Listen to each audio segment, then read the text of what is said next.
Hi everyone, welcome to Gagan story time. आज की हमारी स्टोरी है सुरभि अपने पति से ज़्यादा पैसे कमा रही थी। पति को कम कमाने का कोई मलाल नहीं, क्योंकि दोनों के बैंक अकाउंट्स में जॉइंट अकाउंट थे।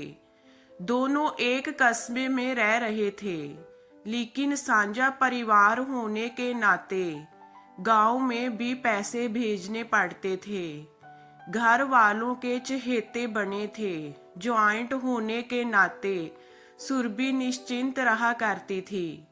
जब भी इसे पैसों की जरूरत होती वह मंगवा लिया करती थी। यही उसकी सबसे बड़ी भूल हो रही थी।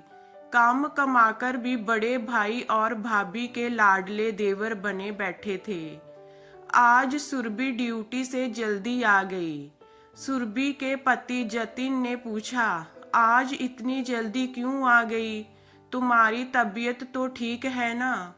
उसने थोड़ी रूहासी होकर बोली, मेरी माँ की तबीयत कुछ ज्यादा ही खराब है।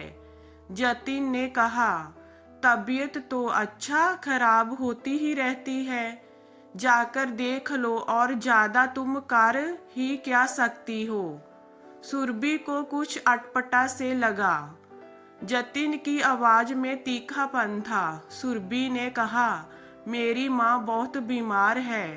बेटा है ना, तुम्हारा जी करता है तो चलो, हम लोग देख कर आ जाते हैं। वो मेरी माँ है, मैं पैसों से मदद करूंगी।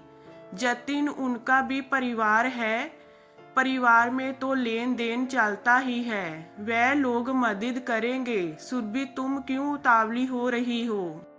सुरभि कुछ घुमावदार बोली, समझी नहीं। नहीं जतिन, उन्हें मैं 50,000 दूंगी, क्योंकि माँ के पास पैसे कम है। आज जो कुछ हूँ माँ की वजह से हूँ। पिताजी को बचपन में ही खोया है। उसने अपनी अरमानों को दबाकर मुझे जहाँ तक पहुँचाया है। मैं कल ही बैंक से रुपये निकाल कर चली जाऊंगी। मैं अपनी कमाई से दूंगी। कल सुरभि जल्दी से ड्यूटी से आकर बैंक से रुपये निकालने गई तो खाते में सिर्फ 25,000 ही थे। सुरभि के पैर तले जमीन खिसक गई। सुरभि 20,000 रुपये निकाल कर घर आई। देखा तो जतिन घर की चाबी देकर गांव चला गया था। अब तो उसका भांडा फूट जाएगा। सुरभि को माँ को देखने जाना जरूरी था, सो वह चली गई। एक समता के बाद आने से जतिन से काफी तू तू मैं होने लगा।